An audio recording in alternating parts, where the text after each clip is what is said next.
Good afternoon, sir. I'm Rishita Agarwal, and the topic of my project here is IoT smart home data appliances, like basically data analytics on the data appliances of smart homes.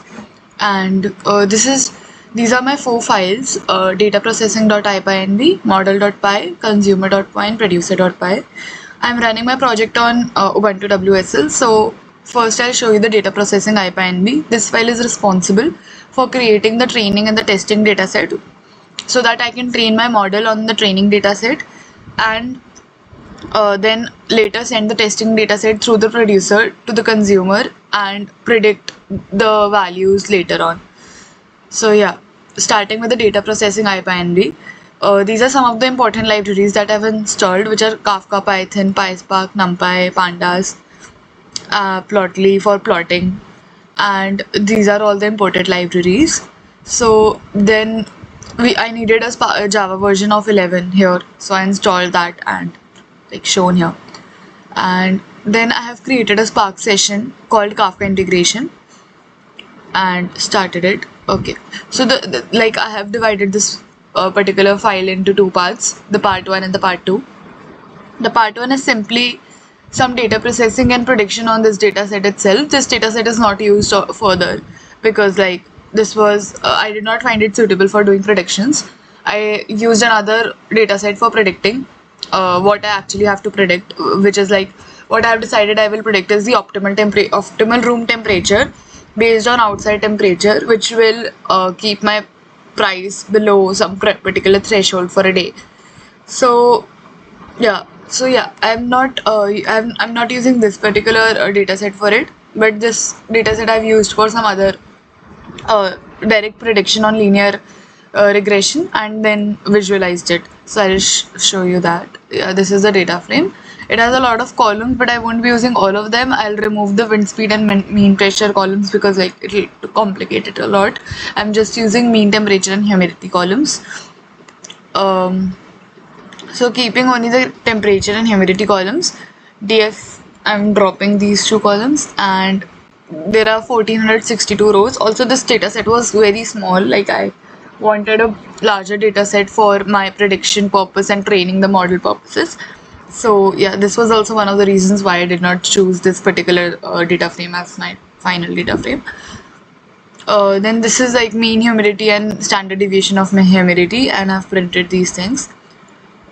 Linear regression I'm applying on this particular data. So I had data till 2016 only. I wanted more data, so I like synthetically I regenerated that data. Not exactly synthetically, I applied this linear regression model and generated that data. So we can see there's a vector assembler in order to combine the feature vectors into one. So humidity is taken as that particular thing, and mean temperature is the label column here. Why? Because I want to predict based on humidity what the mean temperature would be. Now since I don't even have humidity, I'll also use humidity based on some previous values of like data. So the train data here is df assembled, which I have like converted the data as features, and mean temperature is the label column, and this is the date. This is the data we have, and I want to create more data for 2017. Like we have here, it is showing the first 20 rows for 2013. So linear regression model on this and linear regression fit. Then there is start date, end date, date index. All these I have taken some random humidities. So in the before code I have shown you that we had mean humidity and standard humidity, and also I know that what number of days I want to find. These are the number of days that I want to find from this date to this date. So from the normal distribution, I'm finding humidities, and the random humidities are used to create kind of the data set which I want to predict the mean temperature for. So this is the date and humidity. The date is from, as you can see, 2017 start till 2017 May, and humidity columns are randomly chosen based on the mean humidity and standard deviation of humidity. Then there is new data spark dot create new data frame pandas gf. So this is like again creating now I want to predict the mean temperature, so I will do some prediction on the linear regression model which I have trained based on the trained data, and I'm simply just predicting based on that for the new data, and these predictions is actually the mean temperature now. So yeah, I have renamed the column of prediction as mean temperature. So this is the generated data. Now I will like kind of concatenate it with the previous data to make it an entire. So yeah, like you can see final df is equal to df.union by name generated data, and this we have from 2013 to entire data till 2017. Producing the price column for prediction purposes. So now this is not the entire data that I wanted. I wanted the data to be for prices to be also there. So since I did not find any particular data frame having that kind of columns like mean temperature, humidity, and a price column based on that, so I tried to synthetically generate this price column data in this particular data set. I took a baseline temperature and humidity of 20 and 50 respectively, and on this final df data frame, what I'm doing is I'm simply seeing whether like basically determining the price. So this price is like whatever our price main temperature price would be greater than the baseline temperature, I would use that as a basis to figure out the price. So this price is simply just a function of mean temperature and humidity, and I've like generated this price in this way and concatenated it to the final df data frame. Then we have data visualization, time series plot for the above data. So I've just converted into pandas for a better visualization strategy and used plotly library since it's like beautiful graphs are created through this library. So I have used this particular library to kind of plotting date, temperature, humidity, and price. So you can see we have a mean temperature, we have humidity, we have price. So let's examine this a little bit.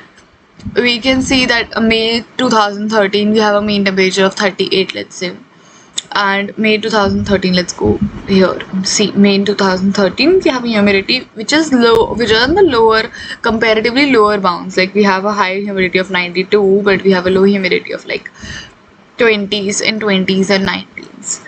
So we can see at the same period of time the temperature is very high, the humidity is very low. Well, this is how the weather conditions are during May.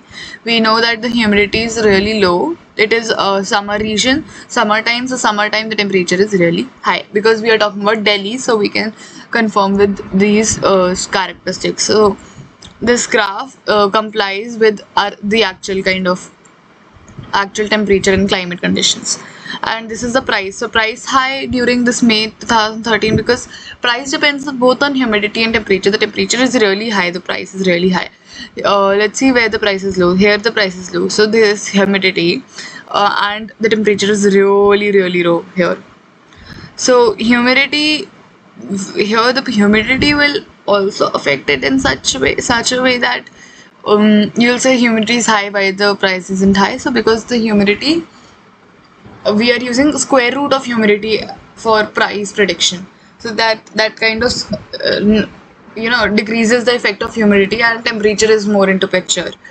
Okay, so then this is the final temperature, final df, and pandas df to p to csv, right? We are storing this entire thing into a final data csv, which I will show you is created here. Yeah, this is how the predictions and everything is stored here. Let's go to the prediction part now.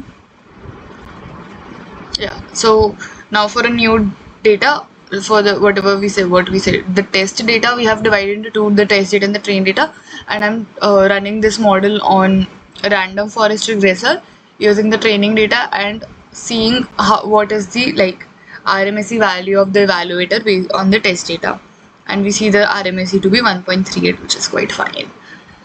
Then this is a simple more stuff on this particular data itself. Control logic, I have find out when to turn on the device, when to turn off. Let's skip over this part, and yeah, these are some plots which I have made which are similar to what there are on the above. Let's go to the part 2, which is the major part here. Here I'm using another data set of weather of Madrid from 2019 to 2022, and it is an hourly based data. So you can imagine the amount of data it is. It is hourly data for every day from 2019 1st January to 2022. So printing the schema, we see there are many columns, but I will like reduce the columns. I have first kept temperature and humidity, but later like things get a bit complicated, so I removed humidity column as well later on. So here I have divided the data frame into two parts, which is the training data and the testing data, and remove the testing data like as a whole for now, and I'm only working on the training data. This testing data I have kept separately so that later on when I'll send some data through producer for testing purposes, I will use this test data which I'm saving now in testdata.csv, which is this one. So here you can see very clearly that time and temperature are stored. Then we have created some two more columns of day of the year and hour. These columns make it easier to deal with rather than the time column, so that's why I've used this particular thing. Now let's move on. This is our data frame, and I will use Plotly to like help you visualize it. Yeah, we can again see temperature and humidity. It is very similar to what we saw in Delhi, just the time frames are different. In May you can see, in July you can see the high temperatures are high, but in May the temperatures are low because it's Madrid. You know, the temperatures are kind of reversed there. So the humidity is really high during the May time, as you can see, in comparison to others. But the temperature size, it's completely opposite of what we had seen in the Delhi temperature time. Yeah, so this is the entire plot thing, and the observations from the plots I have like written them down and what I infer from them. Then defining the model. This is not exactly the model, but this is just like kind of the training data processing on the training data to find out the prices. So I wanted to find the optimal temperature. To find the optimal temperature, I've used this particular thing to first calculate the prices, which is room temperature minus outside temperature, and the difference between them into 0.5, and the square of the difference between them into 0.05. This helps in calculating the cost, and initially the room temperature are set to be 22. What I will be doing is reducing the room temperature in this particular while loop, which is optimized temperature, and I'm going on till the cumulative cost for every day for each day is greater than the daily threshold, and the daily threshold I have set here is $10. Okay, so this is the entire cumulative cost, and this is the optimal temperature. Now what I'll simply do is just save this particular data set into process data.csv. Now this is not required, this is just some more tries that I have done based on different thresholds. And yeah, so process data.csv is my major training data, which shows time, temperature, and optimal temperature. Now let's move to model.py.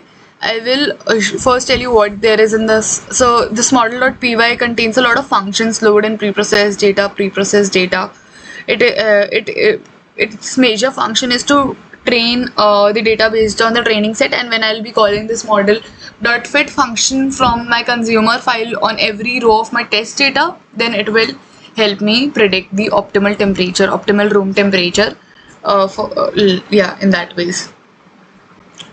See, so this is exactly the model definition. Let me run the model for you so that, yeah, I've already like pre-checked with the models. I've ran 3 models: linear regression, GBT, and what do we say, like decision trees kind of a model, random forest model, and I have found their RMSE values, and I found that the RMSE value for the GBT regressor is the minimum, and that's why I'm using that as my training model. I have written the specifics of those experiments in my report as well.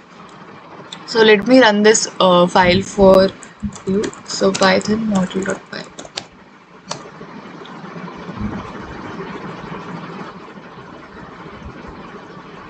So here the file is being run, and you can see the application running on port 4040. That means my application is connected to the server. And I will show you, like here, training new model. As we can see, if we are training a new model, then it will show the thing called training new model. and here I'm creating another like model pipeline kind of a thing. Once this model ran and model saved, we can see the RMSE value of GPT regressor over here, which is 1.46, and the model is saved. Where is the model saved? It's saved in a model pipeline directory. Let's check this out. So this is the model pipeline directory, and we can see there is metadata for the particular training of the model. Now we can use this regressor and vector assembler later on in order to test on our test data. So let's move on to producer.py and consumer.py. So let's first see what is happening in producer.py. This is a simple short file, but it performs a great function of Kafka, of the Kafka producer. So we are initializing a producer of Kafka producer, which connects to his Bootstrap server with a port of 9092. And a serializer is simply converting the data in the format the Kafka producer wants. So this is this, and what we are doing is in the data we are iterating through every row and sending each row to the topic. So the topic that I have defined here, I have created a Kafka topic, and that Kafka topic is raw climate data, and I'm using this topic in order to send my data from producer to consumer and then reading it out. Yeah, so this is one part of the process where I'm using the producer. I'm sending the stuff to Kafka consumer, and once the data is sent, it will like print it. And the time period I used here is 0.2. Earlier I was using 1 second, but then I shifted to 0.2 seconds because like it was like the data frame that I'm using is like really large. It has like approximately, if I'll show you my training data, process data.csv, it has like about 20,000 rows. 21,620 rows, and the testing data itself has 5,000 rows, since that's this 80-20 division, so 5,406 rows. So coming back to producer, that's why I've reduced the time to projected, that is 0.2 seconds, and I'm just calling the send data to Kafka function. I will show you once. I'll also show you the consumer. So consumer is also Kafka kind of functionality, and in this consumer I'm also managing the Kafka dashboard. So for the Kafka dashboard I am using Streamlit as my library for creating the dashboard. Streamlit was really like helpful for me to visualize the graphs that I want to show with the real-time updation of data. So this is consumer raw climate data, Bootstrap servers, or auto offset reset to latest, and this is what is happening. Value deserializer is again converting the format which we got of JSON from the producer to this particular thing. So now in consumer, we have already sent our data from producer to consumer. So it is reading every message in the consumer, and this is some pre-processing of data in order to like show it on the screen. So this is what I have written for like showing on the dashboard. These are a lot of plots I've made real-time temperature and prediction plots, histogram plots, scatter plots, historical plots, and another plot for forecasting the temperature and latest data points. Also anomaly detection, that means if some particular predicted temperature is too out of bound for a particular quantile, then I would kind of say it as an outlier, or what do we say, anomaly. I will run this file for you now. So let's create another 2 files. I want to start my Kafka server and my Zookeeper for this. So let's start with the Zookeeper first. Here, this is Zookeeper code. I will paste this. Yeah, so Zookeeper has started, and now as you can see on the port 2181, and now I'm starting my Kafka server. Yeah. Now I will run my consumer file first. Why I'm running my consumer file first? Because it takes a little bit time for the Streamlit to settle up, so I want it to happen earlier only. Yeah, so now I will click on this following link, and this is the dashboard. Right now nothing is there on this dashboard. You can see the Streamlit interface. Let's go back and start running another thing. 1 second. I think my Zookeeper has ended, so I will run this again.